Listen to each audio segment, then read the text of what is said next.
I will try to facilitate this session. My name is Eric van Praag, a medic, a public health specialist, retired, but now recycled into primary health care and into community care. Today we have another session on prevention, like the last session was very key to that. And we focus in particular on our use, on the Vijana Tambua Afya, is it called, the VITA project, promoting young adolescent health. And this, what we are going to present is a model we were testing out. It is a research project, it's an action research project, how to move from research to action about wellness visits, having groups of students, of primary school students, of grade 5 or 6 or 7, to visit health facilities in order to screen them for a variety of NCDs, sexual health issues, and HIV testing. We have a number of presentations. We will do one after each other because they're all somehow linked together. And then we have two additional facilitators, which I'm asking a few questions to. And then we will come back to all of you with questions and answers. So while during the presentations you will please do write down the queries, the clarifications, whatever you have, because between the sessions we won't come back to you, but we will do that at the end of the whole session. Can I call first on the first speaker, which is the co-PI of the VITA study, is Professor Joe Noel, who is a professor in epidemiology at the University of North Carolina, Chapel Hill, and the PI, the co-PI of the VITA study. The PI will come after that, and I will introduce her when we go to that. So, Joe, can you start to giving us an overview of the background of this study? Where are you?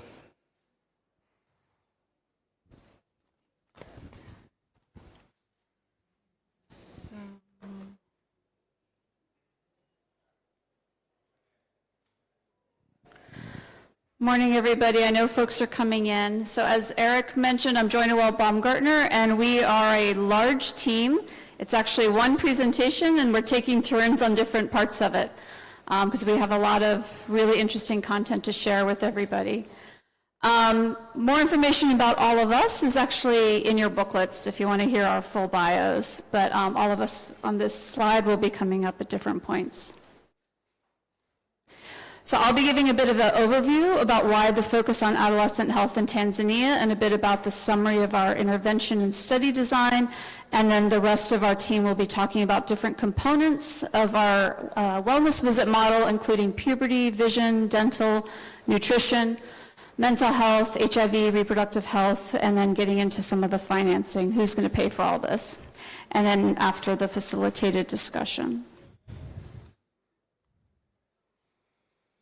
All right, so this is a quote from a UNICEF report that just came out a few years ago that resonates with our team and a lot of us working in the adolescent health field, which is that lack of data is one of the barriers to adolescent health. Most countries do not know the magnitude of the disease burden, the health needs, and the barriers with up-to-date numbers. As many of you know, we have really good data in Tanzania for ages 0 to 5, and then again at adolescent health work that has been happening, and a lot of really interesting sessions even at this summit largely focused on sexual reproductive health and HIV, which of course are important because of the morbidity and mortality associated with some of the poor clinical outcomes related to that. But adolescents have so many other health needs as well. Including issues related to malnutrition, vision problems, dental and oral health, and mental health. And each of these can potentially have a negative impact on school performance, overall functioning, and their quality of life. And we also know, of course, that adolescents are less likely to access contraception and HIV services compared to adults. And so what we tried to do is just bring all of this together for a more holistic perspective on adolescent health.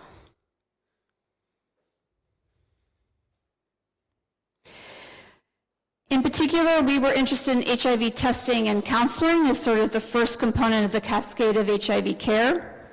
We know that in order to have an impact on HIV prevalence and mortality and access to quality care and treatment services, testing is the first point of entry. We actually have a really great policies in Tanzania related to access to HIV testing and counseling, potentially without parental consent if an adolescent chooses to do that. But in practice, it doesn't happen nearly as often.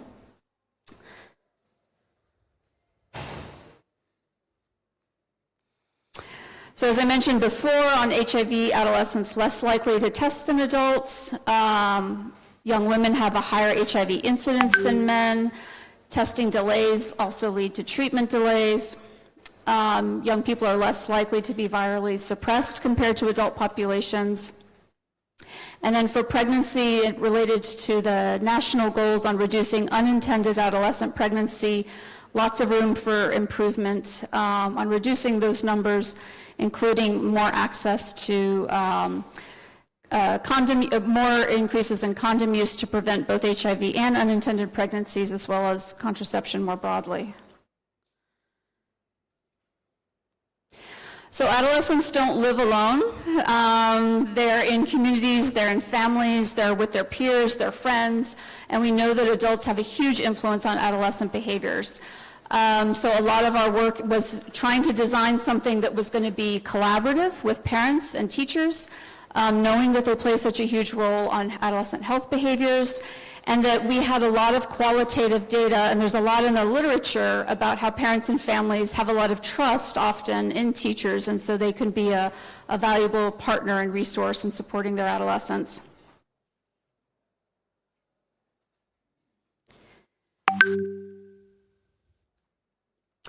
So our trial is called VITA, the VITA clinical trial, and our intervention is an adolescent wellness visit, which is basically a health checkup.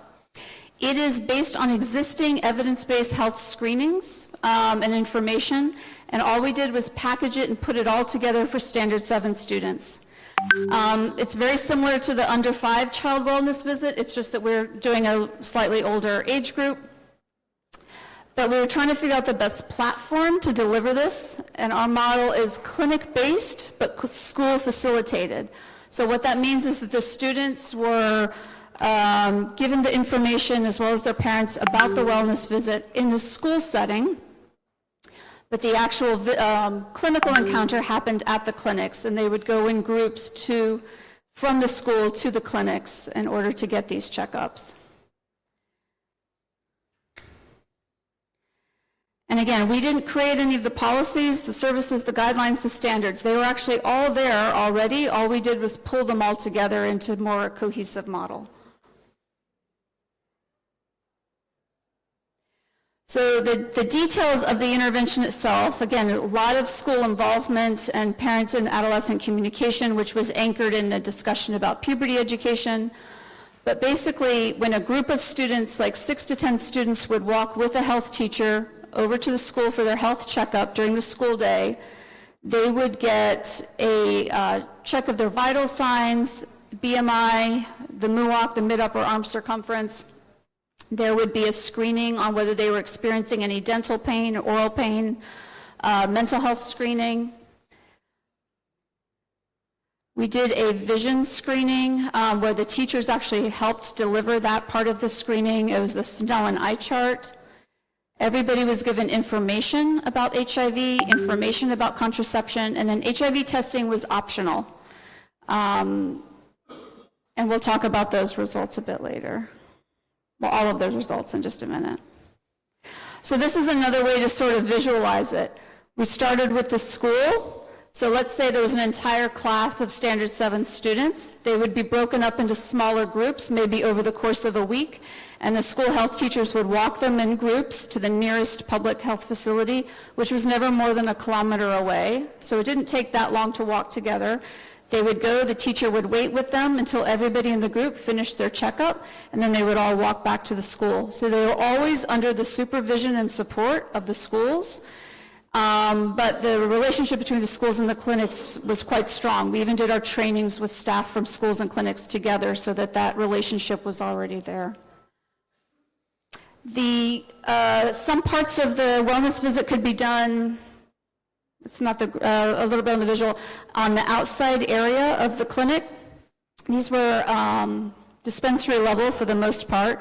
So like the vision screening could actually be done outdoors, but the rest of it, if it needed to be confidential, they'd walk into the RCH room. So we were using the RCH clinic for the private or confidential component of the clinical encounter. And again, using existing resources and existing infrastructure for all of the design.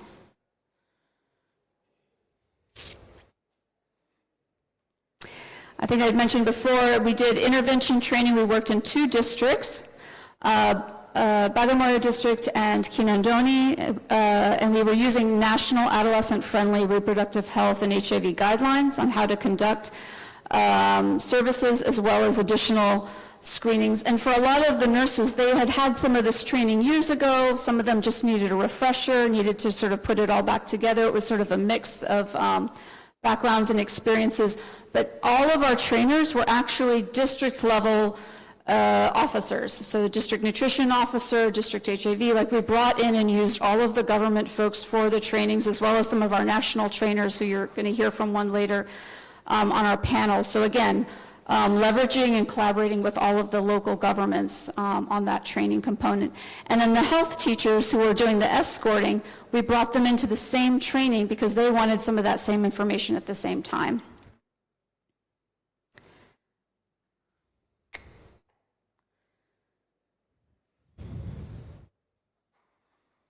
All right, I think this is you.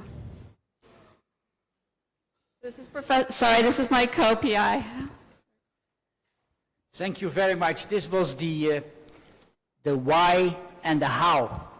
And now we are going to the what of this intervention study. And I would like to introduce you to Professor Kaya, who I'm sure doesn't need much introduction to many of you, who is the professor of psychiatry at MUHAS and has not only a passion, but passion and skills for adolescents and mental health. And that is what she's going to talk about it on what was exactly done during this study. Sylvia, to you the floor. Thank you very much, Eric. I've been tasked with talking about the study design.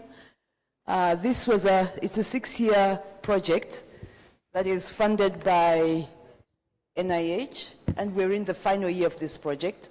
It's a cluster randomized controlled trial, and the idea was to test HIV testing and uptake over time, whether if we did a wellness visit, would it encourage young people to regularly check their HIV status.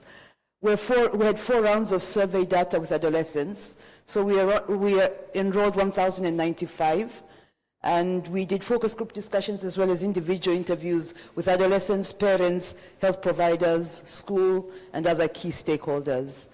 And there was significant engagement with stakeholders at various levels, school level, at the health and education, who are feedback on wells with young people. I am worried I'll do this wrong. Yep, there we go. So we have a cohort of 1,095 adolescents. We had 10 sites in Kinondoni and 10 sites in Bagamoyo. Basically, these are 10 schools. We selected schools that had a dispensary within a kilometer of the school so that it would be easy for the young people to access and come back to school after the wellness visit.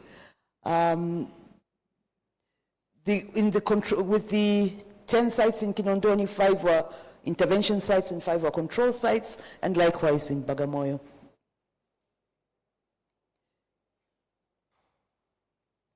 Up.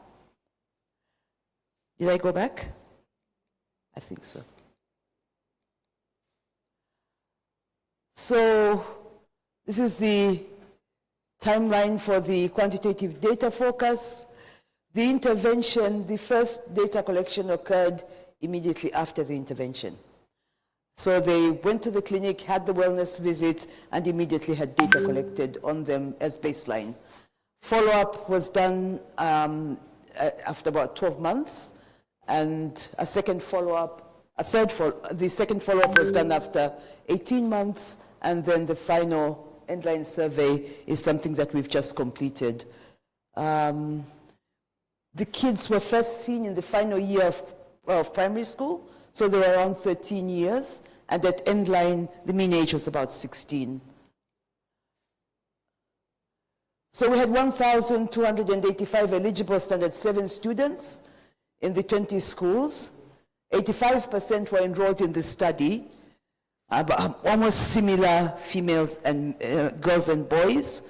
The median age assent was received first from 97% of the adolescents, but only 85% of parents provided, only 85% had both assent and parental consent.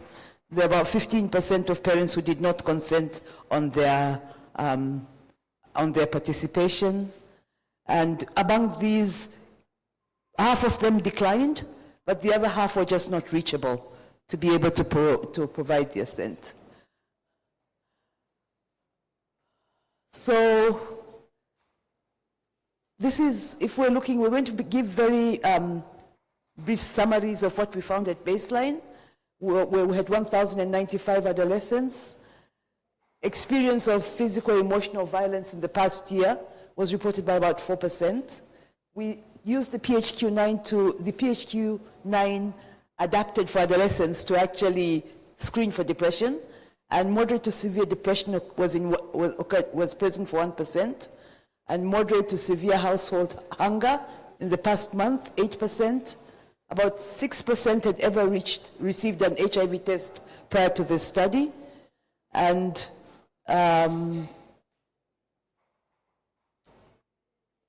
moderate to severe malnutrition tested using MUHAS was about 19%.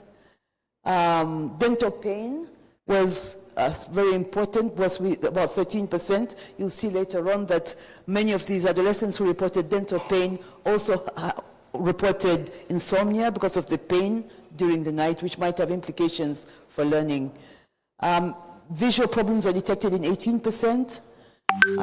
86%, most of them received contraception information from the provider, and 33% requested and received HIV testing and counseling. I think it's just one request that was not honored by the healthcare provider, but those who requested HIV testing and counseling received it. So my passion is with puberty, because I believe a lot of our young people are misinformed about puberty. Nobody talks to them about puberty. People tell them, don't do this, don't do that, but nobody tells them why. And so we were interested to look at how we can sort of enhance puberty education. We have books that were developed almost 15 years ago in Tanzania, rural and urban young people, looking at children's voices about what it is that they wanted to know about puberty. And these books have been used in a number of surveys where we're dealing with adolescent health to actually provide, they were developed to be starter books. They're starters for conversation between children and teachers, between children and parents. And so far they have been used quite successfully. We were requested by Ministry of Education to ensure that we have text in English and Kiswahili, because the Ministry of Education was wanting to increase the number of English medium primary schools around. So the text in it is in both English and Swahili.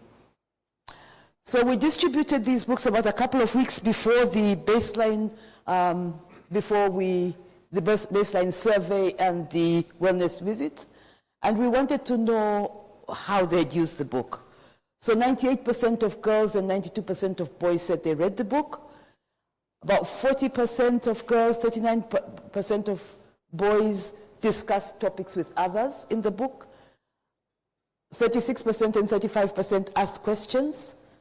Most commonly it was friends, but they also talked to parents, and they also shared with siblings, and 31% and 29% shared the book with other people. So it was important to know that the book did have utility in this group of adolescents. The vision component, I think, Eric, you want to introduce the next speaker? Yeah. Thank you very much. Thank you very much, Prof. This was very, very useful. We are now going to the next two speakers. I'm talking about the follow-up. And as Prof in her slides showed already, the retention, which is difficult for follow-up to find those students after they are leaving Standard 7, and they have a period of being at home, and some go to secondary and some will not make to secondary, but we needed to find them in order to measure the interventions. And the retention rate was I think was above 95%, as you showed this. In my experience in Tanzania, a cohort study which has a 95% rate of finding the ones who are initially involved in the study is very, very high. And that was mainly due to the next two speakers.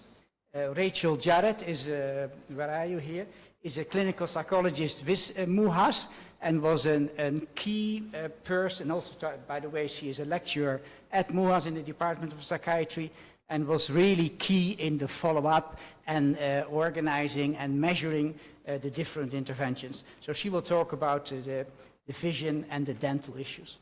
Rahel, to you the floor. Thank you, Dr. Eric. Good morning, everyone. Okay, I'll take you through the vision findings from our study. So we had trained the teachers, the health teachers, together with the healthcare providers on using the Snelling charts for doing the vision screenings. And those participants who had problems, vision problems, they were given referrals to the district hospitals. So the teachers did the screenings at the health facilities for the participants in the intervention group, and they are assisted by nurses in the documentation, but also providing referrals for those who had problems. And one of the feedback that we received from teachers is that they wanted to do more school-based screenings for students when they are joining primary school, but also secondary schools. So in the baseline, we found that around 11% of the participants who were screened to have moderately reduced or poor vision. And one of the things that we observed is that the schools also tried to assist these participants. So some of them were allowed to sit closer to the blackboard so that they can be able to see better. So those who were given referrals, we followed up with all of the participants actually 1 year later, and we found that only 9.3% of the participants who were given referrals had followed up on their referrals. That is just only 4 of the participants. So the referrals were supposed to, the cost of the referrals were supposed to be covered by their families, and that is one of the challenges that they had shared with us. And on the dental pain, we just assessed the oral pain from the participants, and we found that around 13.2% of all the participants had oral pain. We also assessed on the duration of the oral pain, and we found that 55% had pain for less than a week, and about 36% had pain from 1 week and less than 1 month. And only 8% had oral pain from 1 month, but less than 6 months. We further assessed on the sleeping difficulties among those who reported oral pain, and we found that 26.1% had moderate to large levels of sleep difficulties among those who reported having the oral pain. And finally, we assessed dental hygiene at baseline, but also at other time points and also through the end line. And majority of the participants reported that they do brush their teeth. And when we asked them on the type of toothbrush that they use, most of them reported to use the toothbrush from the shops. In baseline, you can see that only 2.6% reported using a stick as a toothbrush, but at end line, less than 1% reported using a stick as a toothbrush. On the frequency of brushing their teeth, we did not assess that at baseline, but at end line, most of the participants shared that they usually brush their teeth at least twice a day, and 16.7% reported brushing their teeth once a day, 75.3% reported brushing their teeth at least twice a day, and then 8% reported that they're brushing their teeth 3 times or more. And with that, I'd like to welcome the second presenter.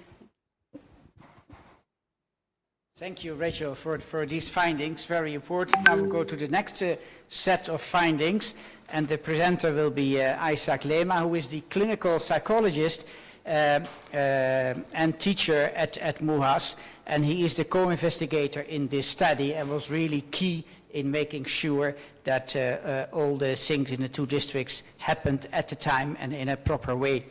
He has a lot of experience in promoting mental health at workplace, at families, and at communities level. Isaac is going to talk about the nutrition findings and the mental health findings. Thank you, Dr. Eric. Good morning once again. In one of our youth advisory group, when we were disseminating the findings, they advised us to make sure participants in the dissemination meetings will continue to be attentive. So in that case, then I'm going to say Vita, and I want all of you to respond Vijana Tambua Afya. Are you ready? Yes. Vita. We have not worked at those who are, they've come out from the tea, so some of us are kind of praying for me. So let's go again, once again, Vita. Thank you very much. So now the voice of the audience, of the adolescents is audible. So I'm going to just share with you some of the data that we find out, and one area that we had on the intervention arm that we look at was the issue of nutrition. And we know that stunting and underweight prevalence were high from our data that we found out, and overweight is an issue. We find with number 479 of participants with average age of 13, stunting were 24.8%, and for BMI categories, severe underweight was 3.8, while underweight were 10.4. But also you can see even from previous session, we are talking about the issue of overweight. And the obesity was 1.5. But also one of the measures that was used was MUHAS, mid-upper arm circumference, and they can be more visible than the height weight measurements, and currently we are also still working on the analysis of the cutoff point for adolescents, but it was shared at the summary where we had 19% of our participants who reported to have the challenges in nutrition. But on the issue of diversity on the diet, we know that from the findings, 40.2% they reported to consume all 5 recommended food groups. And in that case, then you can see we are talking about below 50% of our participants. But also the recommended food groups on the day, we asked them on the day before the survey based on what they've eaten at home and at school. On the issue of food insecurity, many adolescents, they reported to struggle with food insecurity. And if you look at the baseline, below there, you can see 8.1% reported on the issue of insecurity, but also on the end line where we had assessed the same thing about food insecurity, we had 14%. So you can see the number is raised, and you can see on the colors, and so 91.9 had little to no anger issue, while at the end line we had 86.0. On the aspect of the mental health, as it was said, we had PHQ focusing on adolescents, and we did this at the baseline, but also at the end line, where at the baseline, those who had the cutoff point of 1 to 4. Minimum depression were 48.6%, and mid-depression was 6%, and moderate severe, we had only below 1%, which was the score of 10 plus.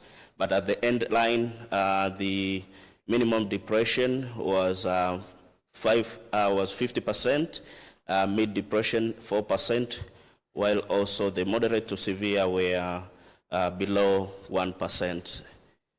But also we did the generalized anxiety disorder GAD-7 assessment for endline, where we had 1,029 participants who responded to that, and mean age at that time was 16 years, and majority of participants reported, according to GAD-7, had no anxiety. At that time is 98.3, but the mid was 1.4, moderate was below 1%, and we had no severe case. So in a nutshell, we looked also at the behavioral and also emotional challenges that they are facing, and you can see we used the strength and difficulties questionnaire, SDQ, and we did that at the baseline where they were in standard 7, and the total difficulty, the overall was 5.5, the mean, and that is the mean, to show that they have some difficulties, struggles on the emotions and behavioral aspect. And there was no much significant differences between the sex, male and female. But within that also tool, we had subcategories where we had difficulty on prosocial, overall was 8.4, peer problems were 1.1, hyperactivity problems was 1.2, emotional problems was 1.6, and the conduct problems was 1.6. Mind to look at it. So thank you very much. And on the issue of now that we have seen there are those that had problems, we also look at the emotional violence, and from there we have those who reported to experience emotional violence, but also we had other aspects of the violence. And one of the questions that we posed on the survey was, how often in the past year has an adult in your family hurt your feelings by making fun of you, calling you names, threatening you, say things to make you feel bad? And in this case, then you know our context. At the baseline, the mean age, when we had a mean age of 13 years, 3% reported to experience emotional violence, and at the end line we had 12. So the number has risen. But the most reports of emotional violence were experienced at home with the families, and difficult to measure physical violence because of context when you ask them like if they've been beaten, and sometimes the normalization issue, we know from our context it was an issue, so there were some difficulties. But also, as I said, we measure other aspects like physical, and all who experience physical and sexual violence receive referrals, and those with emotional violence experience were given also optional referrals. And as far as the mental health and violence is concerned, we had a referral standard operating procedure that we had.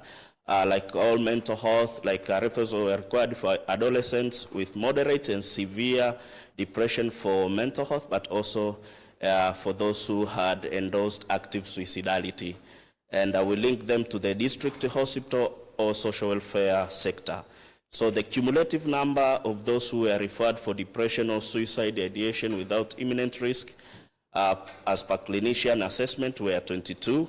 While we had who were referred for violence include intimate partner violence or family violence, where also which the adolescents feels imminently at risk of harm, were 12. And among the issues, that 9 were currently family violence, and 1 was an issue of assault or pregnancy, and 2 had police issues, police involvement. So for most participants, the head teachers and the principals, because we are following them after standard 7, so some of them, they joined the colleges, so we had principals on board and head teachers for those who joined secondary school to provide the appropriate referral. So the teachers, head teachers and principals were the head were the appropriate point person for the referrals, and we continue to follow up from them to make sure or to know what happened after being referred. So VITAR team provides significant follow-up, as I said, and to facilitate those referral process. So after saying that, thank you very much, and I welcome Dr. Eric to invite the next speaker. Thank you, Isaac, for a very clear presentation of the student at baseline in primary school and end line when they are or in secondary school or waiting or lost. But the study found them. That was the good thing in this study. We go back now to Prof.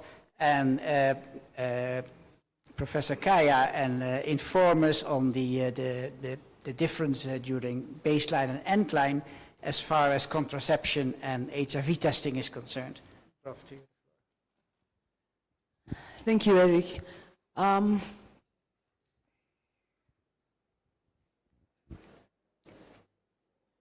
This is very preliminary analysis of our data. We've just got the end-line data in, so very initial analysis. Did it?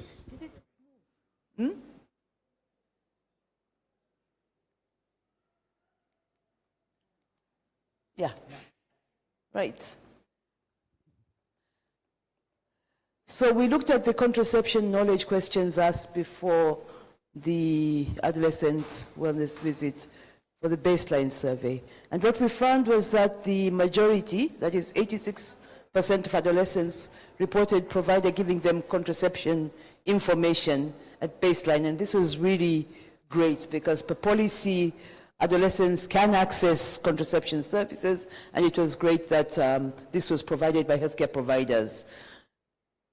We also asked them questions about pregnancy. Do you know how people get pregnant? And at baseline, about only 85% said yes. At endline, it went up to 92%. And this has always been a concern when young people get involved in sexual practices. Sometimes they don't really know what they're getting involved in, and they don't even know what the consequences might be. And we thought it was important to find that out. Do you know a place adolescents can get condoms? Only 50% at baseline, but after the wellness visit, that went up to 81%. Do you know a place where an adolescent can get other types of contraception? Again, also access to contraception, where at least low knowledge of where they can be accessed, went up to 60% from 49%. By endline, 16% had ever had sex, and there were 13 female pregnancies overall, and there were 6 boys who confirmed that they had made pregnant their partners.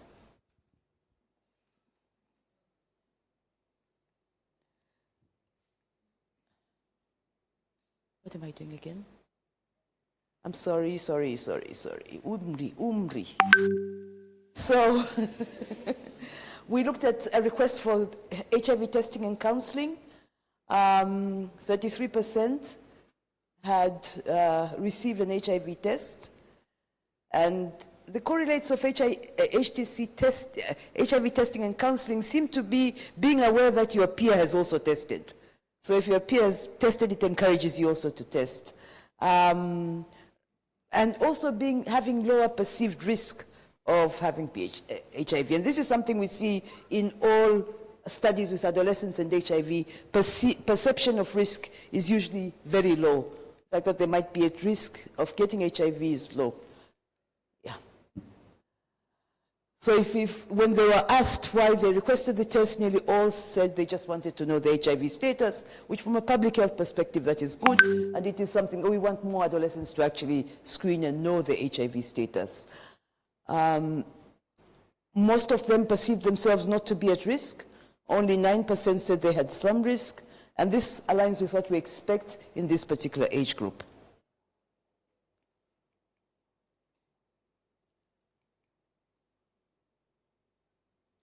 Most providers actually felt quite comfortable giving HTC to young adolescents, and this was in part because they knew the adolescents' parents had consented. There were a few instances where providers declined a test that was requested by a young person because they felt that they were not at risk. and a few used clinical judgment to suggest testing to adolescents who did not initially request the test.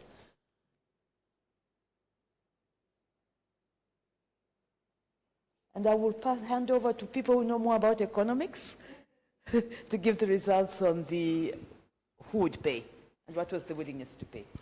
Thank you very much, Prof. And I hope you noted that small red notice that from those adolescents on the end line who admitted that they had sex, that there was a high proportion of them getting pregnant in that period between primary school and secondary school or not yet.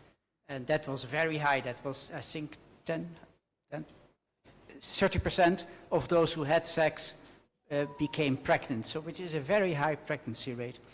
Now, if we go for these wellness visits and have these escorted teams of school kids going to the facilities, and the facilities doing A, B, C, D, to screen them on so many issues which are just presented, that costs something.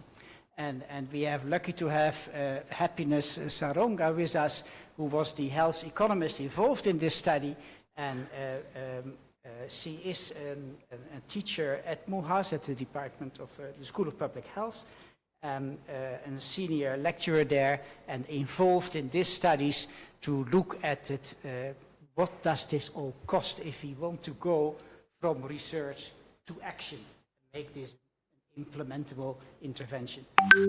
Happiness, to you the floor.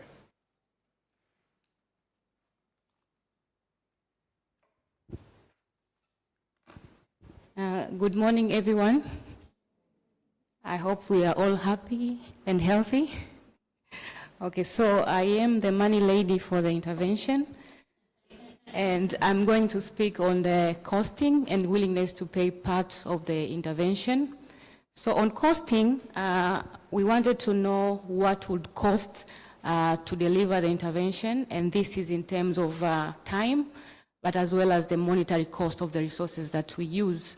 This is important to inform the stakeholders about, first of all, affordability, but also the sustainability of the intervention. The second part is on willingness to pay. So we did this to understand how caregivers of the adolescents value our intervention. So the assumption is the higher the money they are willing to pay for the intervention, the more they value our intervention. So we are currently conducting time-driven activity-based costing. So I'll not present any results from the costing part because we have very initial results and we don't want to bias anything. But in regards to the time-driven activity-based costing, we put monetary value for all the resources that we used. So obviously we needed personnel, so the teachers and the clinicians. So we counted the value in terms of salary and fringe benefits, but also we counted the cost of the location, the clinic room where we spent, where the adolescent wellness visits were done. So we costed electricity and material and equipment. So for example, we costed chairs, tables, height and weight scales, etc. We also costed consumables. We all heard about the puberty books, so we costed the puberty books, but also clinic forms. And for those who opted to take HIV testing, we costed the cost of the HIV test kits as well as the gloves. So we also costed indirect costs as well as the provider and teacher trainings. So the aim of costing at the end of the day helps us to see exactly how many resources are needed for any intervention. So this costing included all resources that were at the facility, but also all the resources that we as a project invested on. So as I said, I'm not going to present on any results, all right?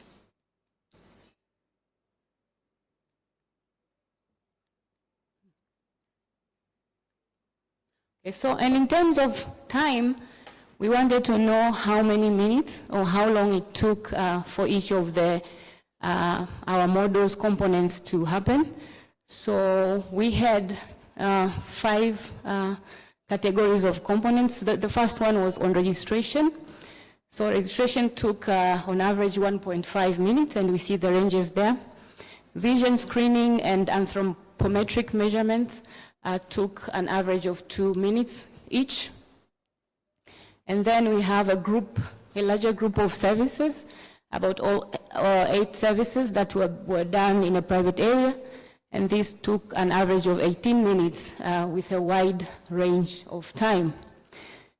And for those adolescents who did not opt in for HIV testing, they only used an average of 23 minutes to get the intervention. Of course, we had a wide range. And for those who opted for HIV testing, they needed an extra of 13 minutes with a range of 6 to 26 minutes. And for the escorts to and from the health facilities, depending on the distance of the school from the health facility, the average time was 12 minutes with a range of 8 to 26 minutes.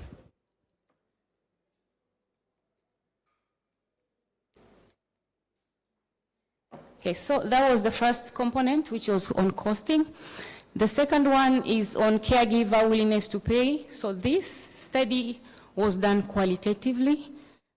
You can do it qualitatively or quantitatively. So we asked caregivers about their willingness to pay for adolescent wellness visit, if they were supposed to pay, and if an internal payer was subsidizing the cost. So caregivers were willing to pay. On average, the mean cost would be 2.59, but all but 2 caregivers were willing to pay at least $2. And most were willing to pay between $1.86 to $3.72 for the adolescent wellness visits, if they were supposed to pay. So financial constraints were a very common theme in our interviews. So some indicated that they would prioritize acute care over preventative care. So one said that for us to come to the hospital, we must be sick from malaria, UTI, and so on. But I can't just come for no reason to check health. That is honestly very difficult for us. So financial constraints is also very common in our participants.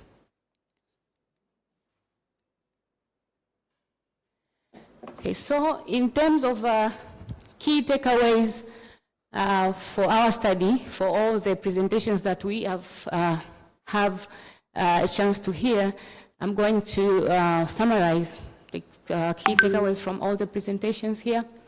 So one takeaway will be that currently there are no guidelines for provision of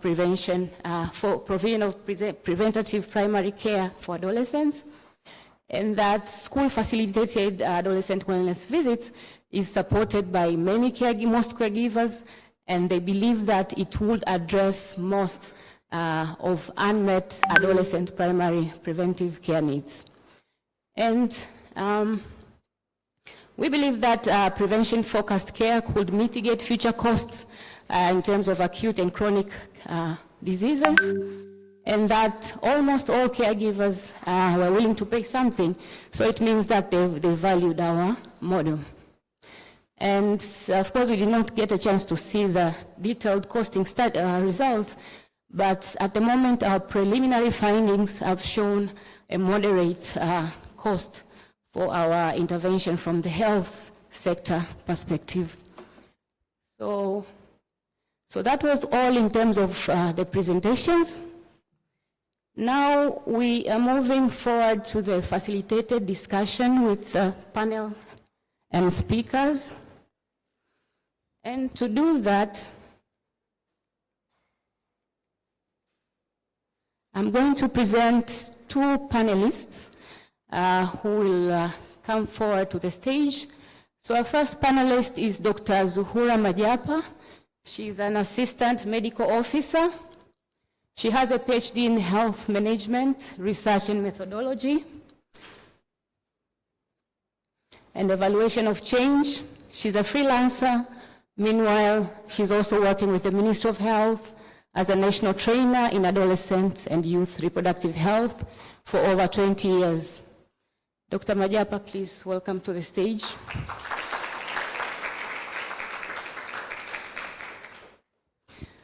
And then our second panelist is Dr. Edward Kija.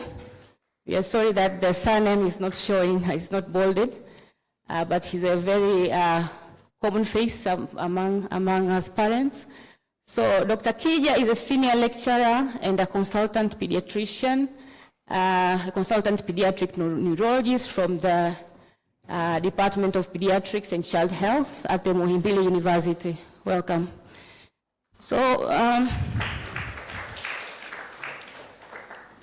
to continue with the discussions, I now welcome again Dr. Eric to facilitate. Thank you, Happy. That was very good summary of what really went on in this study. And to be honest, we as a team, we feel there is a big need to address prevention in adolescents, and it is doable. And it is now up to you in the discussion to challenge us. So let's go to Dr. Majapa. You were a trainer within this VITA project, in particular to the healthcare staff to prepare them for all the interventions which needs to be done at a high level of quality, and also to the teachers at the schools who are very much involved. What would you highlight from the discussions in your teaching? What were the key opportunities expressed by you, expressed to you by the care providers to boost this preventive care for young adolescents, in particular when they are still in primary schools? And after you've done the opportunities, then also tell us a little bit on what were the challenges in dealing with the healthcare staff. Thank you, Dr. Eric. Good morning, everybody. Yeah, as Dr. Eric introduced me, I'm an adolescent reproductive health trainer from Ministry of Health. And I conducted the training for the healthcare providers and teachers who were for the schools and health facilities which were enrolled in this study of VITA. Yeah, I found that it's an opportunity, the linking of teachers, sending the young adolescent from school to the facility. Yeah, to me it means now we are collaborating with teachers on the issue of dealing with the adolescent sexual productive health to these young adolescents. You know, the teachers during training, I found that they're eager to learn. They were interested to learn about the reproductive health issues. But their challenge is how are they going to talk to the children? And they don't have that knowledge of the reproductive health issues, and also they don't have the skills. You know, dealing with the adolescent, you have to have the tactic. You have to have the skills on dealing with the adolescents.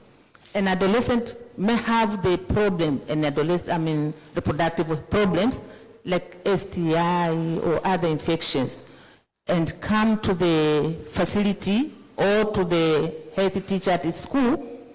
If you don't treat her or him with respect, with privacy, and also to observe the confidentiality of him or her, she will not tell you anything.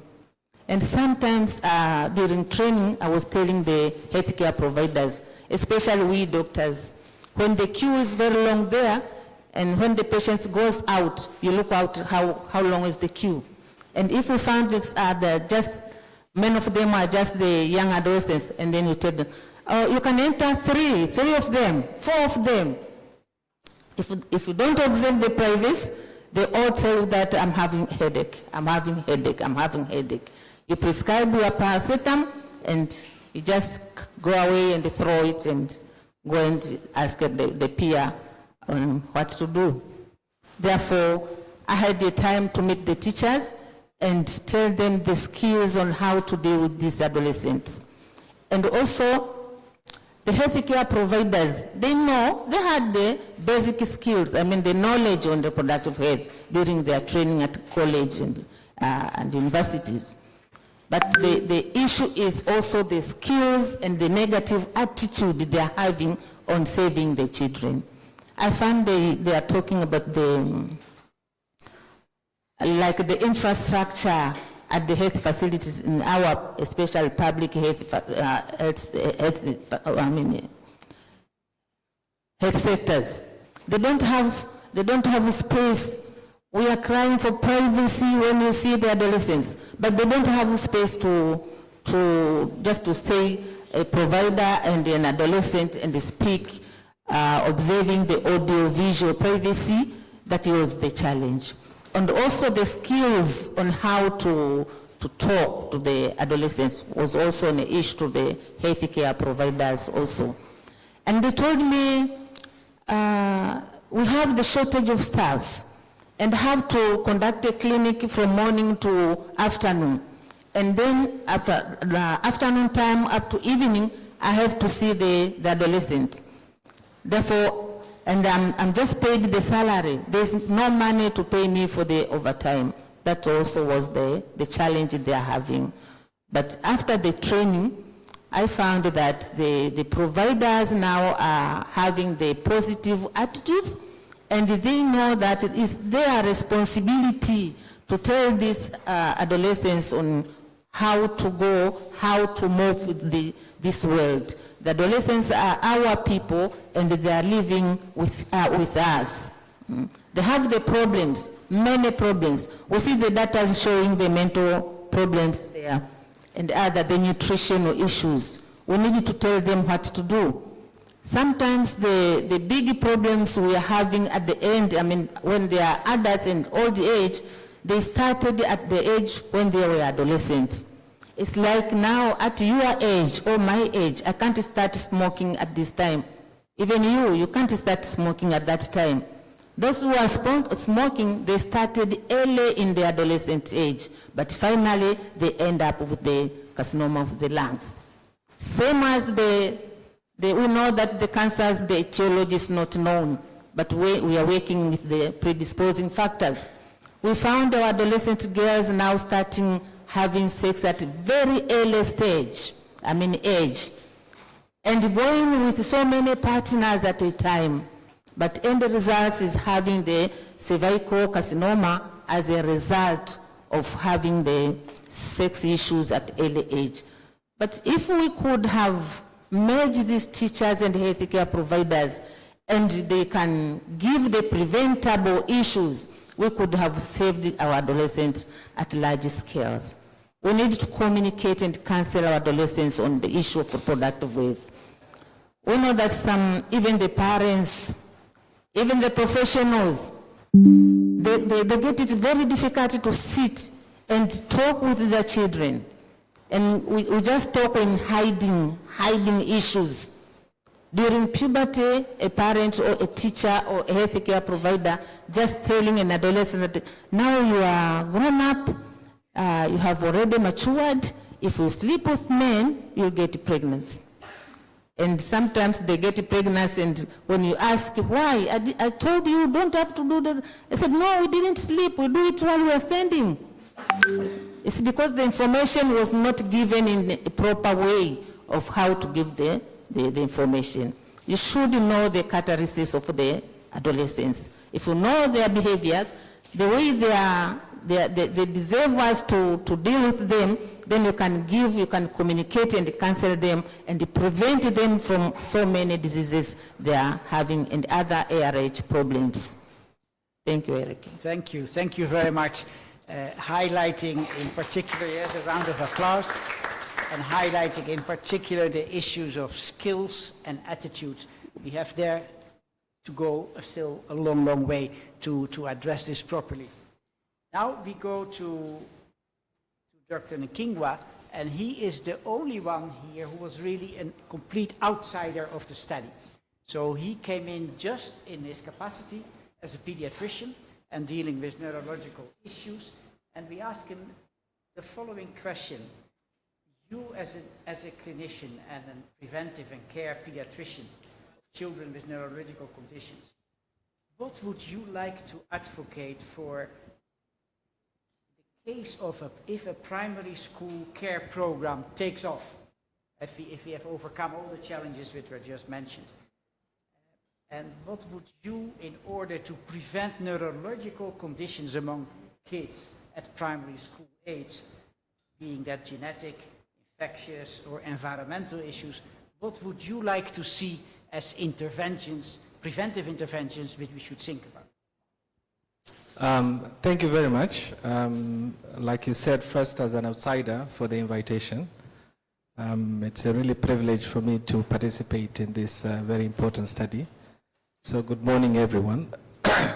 So I've got very strong passion with adolescent health, particularly if you go into even the younger children from the age of 5 out of 15, which I think it was also presented here earlier, that is the age group which is kind of forgotten.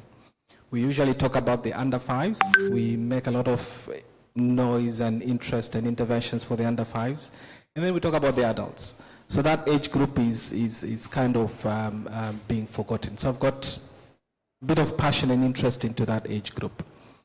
Now, one thing which I would like to be addressed, which in some of the talks earlier, when we talked about NCD, was also not really touched. And I'm not sure about VITA study. I know you have not presented all the findings. Maybe you also looked into that. Is the issue to address trauma as a cause of other neurological diseases. So we had conducted a study looking at admissions, particularly for that age group between 5 and 15, that when these children are admitted, what is the number one cause of admission? And interestingly, the number one cause of admission in this age group is actually trauma. And this spans off from head trauma, head injuries, because of increasing number of the motorbikes that have become rampant. And there's also other fractures. And most of these adolescents who are, we now see them on borders, they get head injuries, and then they will end up into some neurological condition, which some of them are actually permanent. So the one thing which I would really like to be addressed is also addressing the issue of trauma, particularly for the transport, as well as for other places where these children also needs to play, for two reasons. Number one, as a preventive for risk factors for the other NCDs, including obesity, hypertension, and diabetes that we've been talking about, but also for their cognitive function, which in most cases, like this is the area which is now being robbed, that children are not provided with adequate time to actually go out and play. So that is number one, which I would really like to be addressed. Number two, which again I've got strong passion into, that is the issue of, I know most people do it out of good reasons, but again also has got negative implication into it, is the extended or prolonged what I call school time. Now we are seeing most of these adolescents from very early on, grade 4 because they've got national exams, grade 7 because they've got national exams, then they start school, some 6 a.m., some 5:30, and it goes all the way until 6 p.m., 7, 8. So in some of the prevention that needs to be addressed is that it really needs to be looked at, so that children are given, of course they need to go to school to train or to learn, but also they need to be given time to be children, to be adolescents, and to have the physical activity that we mostly advocate to prevent all these conditions. But again, we are robbing these children because we are keeping them in classes for a very prolonged period of time. And then, of course, that has got very long-term effects, being it psychological. Isaac Lema and Professor Kai will talk more about that, but also some other effects that we see now more, particularly the psychogenic events that we commonly end up in our clinics because of this prolonged stress. So that is now number 2. And then number 3, because most of the permanent neurological or chronic neurological disorders that we see, in most cases in our country, tends to span at the perinatal period, again because of birth injuries and infections, cerebral malaria and meningitis, but they end up with late detection. So one thing that I would really like to be addressed is to have early identification for the secondary prevention. because in most of these cases they tend to be missed, and then you end up with late diagnosis, and that leads up into a poor outcome. So if we could have a mechanism of where we have screening for these conditions so that they can be identified early and intervention be initiated early, then that could work very well in terms of improving the outcome. Most of these adolescents that we see, they might struggle in school is because they've got an underlying condition which have not been addressed. So if we have mechanism for screening, and that would be very useful. And then lastly, is to talk about, you talked about genetics. So in most cases when you talk about genetics, we are now seeing more and more of genetic conditions, mostly because now we have relatively better control in terms of the infections, so the genetics are coming up. Some of them are heritable, and some of them, they are just de novo mutations, which they are not heritable. But again, it underscores the same principles that we need to have early identification so that we can have early interventions and improved outcome. And what age group are you thinking? If you talk about adolescents 5 to 15, your screening for a number of these conditions should start at which age, at which class level? So the best time to screen is at around between 4 years and 8 years, okay? Because again of the underlying physiology of the brain maturation. So we want to catch them as early as possible so we can benefit from the brain plasticity. We don't want to wait too long when we don't have a much window to take advantage of the brain plasticity. So that means the year one in primary schools, yes. and we have them all together. It should be done. This is very, very insightful for further follow-up and further studies. You mentioned the head traumas, very, very important in the way you see students 3, 4, 5 sitting on a piki from school to home, no helmet, chatting and being wildly sitting there. The driver of the piki also being very wild, extremely dangerous. The prolonged school time, it's true, they go at 6 a.m., they leave the house and they come back at 8 a.m. Where is the time to play, to have fun, to be a kid? It is not there. The late identifications of important conditions, neurological conditions, and the genetic screening. Very insightful, thank you very much. Now we go to you. We have heard a lot of information. I would like all the speakers to come here on the podium, and we go to a number of questions which I will ask you.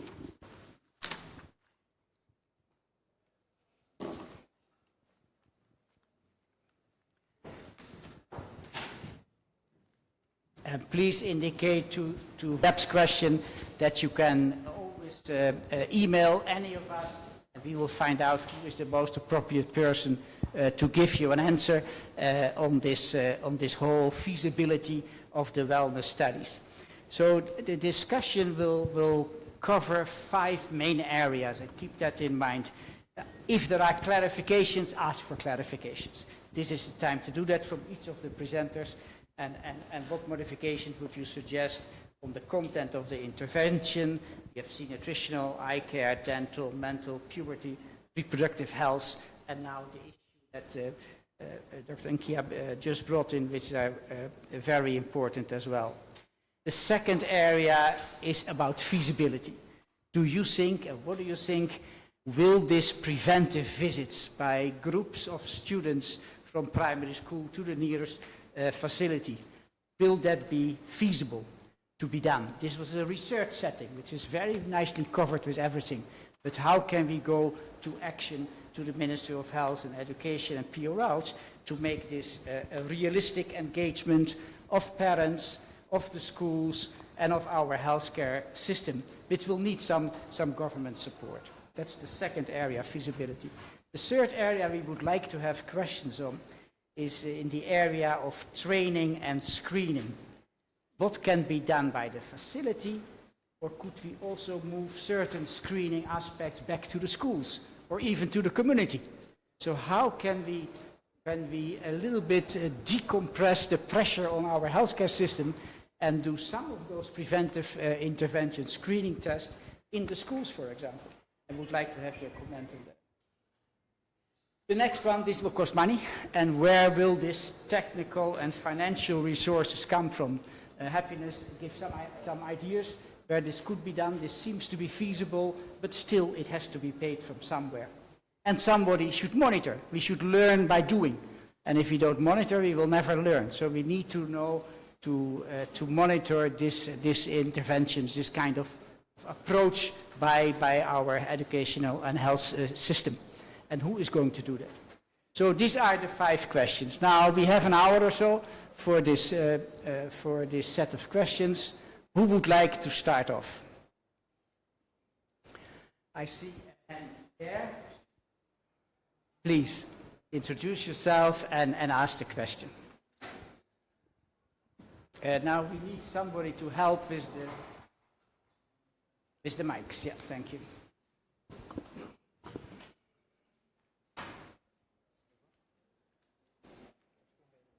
Good afternoon. My name is Elizabeth, and my question is in the area of screening. When you were talking about prevention of adolescent mental health care, I didn't hear much about the area of use of internet and social media and the effect that it has on our young adolescents. So I really would like to address Dr. Mkinga, at least to, if you have any experiences around this. We are seeing cases of young people cutting. These are things that are new in our culture, and they're learning things online. What are you seeing? What are your expectations? Or what are you expecting from us as stakeholders in terms of addressing these areas with our young adolescents and the social media effect? Thank you. Thank you very much. Very important question. Keep it with you. We go for 3 questions, and then we go back to the answers. Go ahead, the second question. Yeah.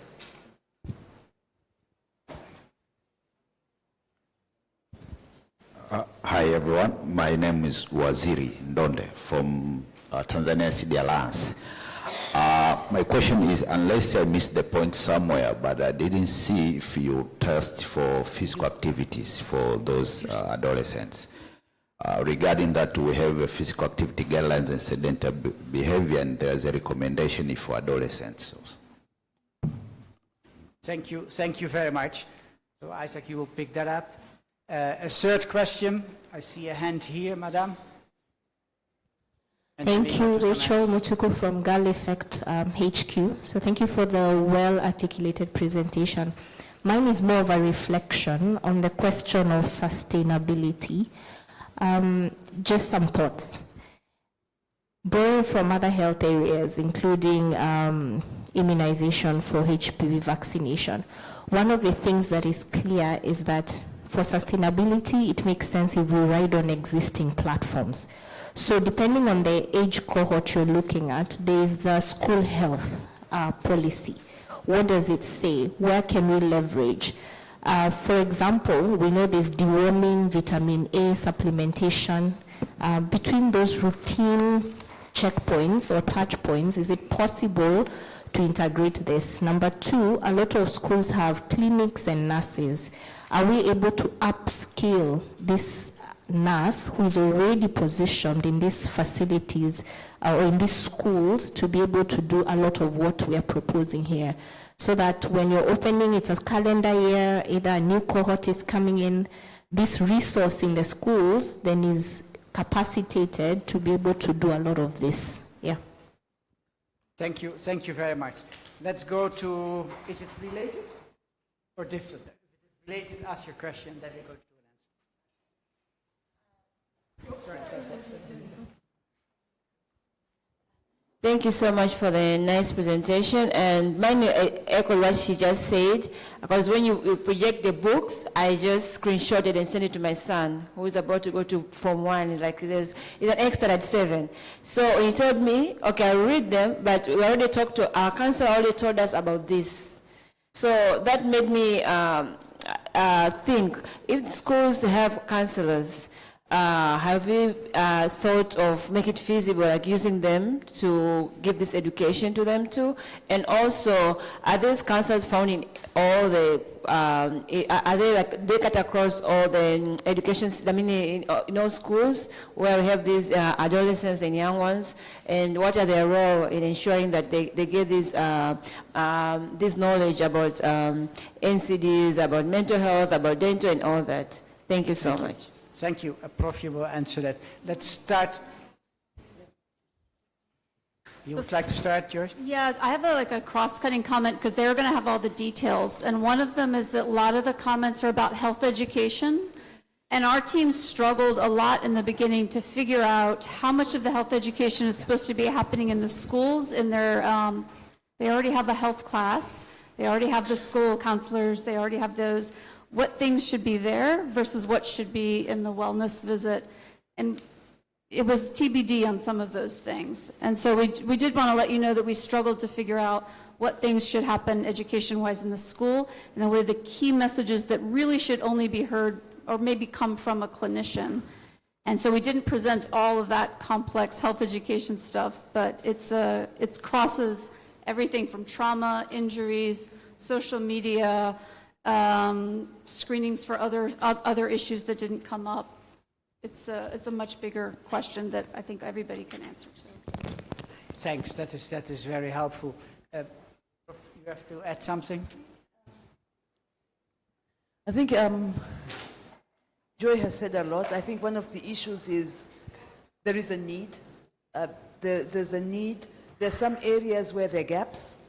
Teachers are providing information, but they're very clear gaps. Sexual reproductive health, it's a no-go area. There's a sensitivity there that is related to, I think, a bit of it culture. That is the responsibility of parents to do this. It's not our responsibility at schools as teachers. And then also, we worked in public schools.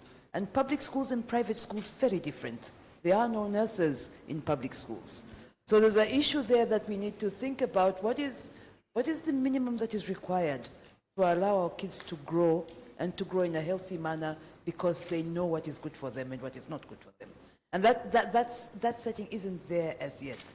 There's a lot of challenges, especially some things I think we weren't able to address. And the issue of integration, I think there's a possibility because already the program officers at that level are working together. Education works together with health in programmatic activities that involve both the church, that involve the school and the health center. So there is already a linkage that's going on, and that made it very easy for us to actually do this because that communication was already in place. There is also social welfare that are involved, and we find that the link between social welfare and education is quite strong. So it's how do we bundle all these bits and pieces and put them up into a program that makes sense, that supports young people's health while they're in school, particularly looking at children who are in primary school. Yeah, thank you, Prof. I want to add one thing. There is a forum called NAYA, and that is a multidisciplinary, multi-sectoral group of people under the Prime Minister. And that is, in fact, at the national level, the level what should discuss adolescent health. They are, how should I call it politely, semi-active. So they are a little bit dormant, and sometimes there is a meeting. So that is, at the national level, the entry point to discuss feasibility. Can we move from research to action, etc., etc. So that is an important forum, if you are involved in that, to remember and to raise these kind of issues. We go back to Edward for that first question. Yes, so before I go to the question, if you would allow me just to add on what Prof has said. So we understand government and private schools work slightly different. So the luxury of counselors might be available for private schools, but if you go to the famous Sant Kayumba, you would struggle to find a counselor for the school. So I was fortunate enough to be involved with the WHO, who I understand they're now developing what is called an adolescent health book, which is similar to the child health book. And they're planning to involve all those that you're saying, including issues of vaccination, HPV vaccination that goes to these children, as well as how we can monitor health for the adolescents, similarly the way we monitor health for children. So I know they are developing that. I was involved in one of those activities. I'm not sure how far they've gone, but it's something which we can adopt, and that can be easily in a program level. Now the question whether it can be done at school or it can be done at a health facility, again, it's like what Joy said, it doesn't have a straight answer. In the meeting that we're working with the WHO, the thinking was to have something like an outreach where a nurse will go to the school with that child health book, and then together with either the health teacher or the counselor, then they'll be able to check for every children. So again, that is still in the thinking process, so possibly that can be worked on. Now, coming back to the question of we are seeing children who are cutting themselves. Well, I can say in my practice, I see a lot of those now than maybe 10 years ago. They're called psychogenic events. Now people call them functional seizures, but we are seeing them a lot now. I would say I don't go a day without seeing one. Actually, I was sitting there, one of the mom was texting me about a child again I saw yesterday who had the same. Now, the question is, why are we seeing them now? I don't have robust data, but what I can say from my experience, anecdotal, it's because of two main things. Number one, two main psychosocial pressures that are becoming rampant now. Number one is the issue of school. There's now an epidemic, almost every school is doing that. It's now an epidemic that every school must get, all the students must get A's. It's become a norm. If your school has 1B, then you have a problem. If you have 100 students, all of them must get A's. It's okay to get a B. So we are seeing some students, if they get a B, then it becomes a problem. But B, you have passed. So there's that issue, pressure of school, which I think as a community that needs to be addressed. And then secondly is what you've said is the family social pressures, which have been accelerated by the social media on how people should be living. So there's a lot of pressure on how I should look, what I should dress, how should I appear in front of people, all those kind of things, which have been exaggerated or have been accelerated by the social media that most of the children, particularly in cities, are being exposed to. And that again is leading a lot of those things, that I don't look beautiful enough, I'm not handsome enough like what I've seen in Instagram or on TikTok. Therefore, because I didn't get too many likes on my picture that I posted, then that creates all those kind of things. So we are seeing a lot of those now. I'm sure Isaac, the psychologist, most of our patients will end up with their psychologist also seeing those now. So we need to address those two, because if we don't, I think the problem is going to get bigger and bigger. I've seen a few suicidal attempts, but I think if it's not being addressed, then we're going to get there. We might see a lot of suicides as well. Thank you very much. And before I give the floor to Isaac, because I think the time is over, we are moving, but it is very slowly.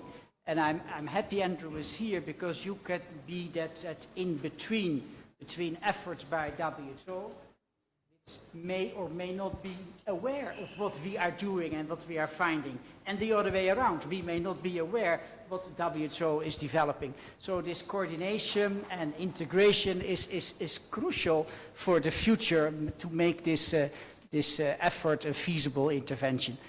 Isaac, you the last word, and then we have to stop because the time is over. Okay. A short one. Thank you very much. So I'll just say three things. The first one, just to add up what Dr. Kija has said, the environment has changed, but the kids have not been equipped with the resources that they can also kind of mingle with this kind of environment. So if we use the similar technique, similar approach, we don't equip them with the current changes that is the changing world, that means they will be left behind and their resilience is going down. So that's one of the things. But the second issue on the issue of counselors, the government of Tanzania has provided a very good guideline on the counseling and parenting and children's security in schools. But we have teachers who are appointed as counselors, but I think the training has to be there for them now to start to implement the guideline and see what is happening. So for Vita study, for all the schools that the kids joined, we had their teachers, counselors, health teachers being on training, and they're actually doing a very wonderful job of prevention and referring those kids. So as far as Vita is concerned, we did our best job, and we are looking forward really to promote this Adolescent Wellness Visit to our country, for the government to pick it up so that it can be universal. The third thing is about the physical activity. We did not measure that one. As I said, Joyce said, AWV, Adolescent Wellness Visit, has a lot of components, and we are still discussing about, but for sure, we ask them what they do after the school, including if there is anything to do with labor. So we have that, but no direct physical activity that was measured. Thank you. Thank you very much. That is helpful. So there are opportunities and there are challenges, and we have to move both together to move forward. But we are moving forward. So I really would like to thank you, all the panelists and the speakers and the presenters, of what you have discussed and shared with us today. And you, audience, I'm sorry there was not that much time, but you had an opportunity to ask questions. Please use our emails to ask more questions, and we will come back to you. Thank you very, very much for this very interesting session. Thank you.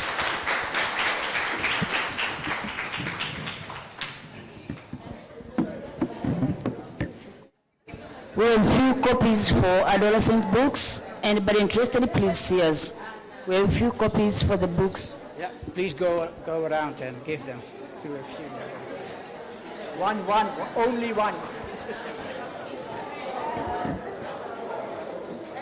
Go for the picture, please. Here I have one.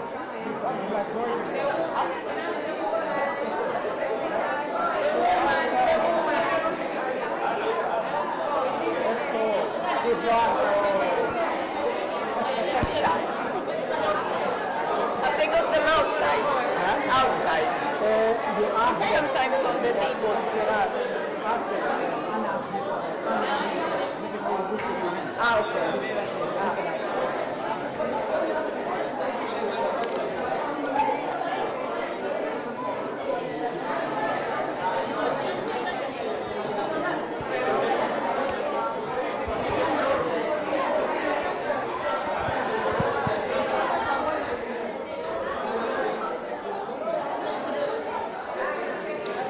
Samani, sorry.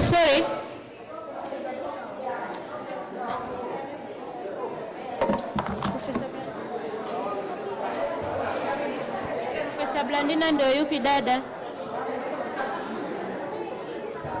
Tunaomba nafasi kidogo, vitabu vinagawiwa mlangoni ili mpiga picha aweze kupata picha nzuri. Lakini pia tunaomba vitaa timu mbele kwa ajili ya picha. Vitaa timu please mbele.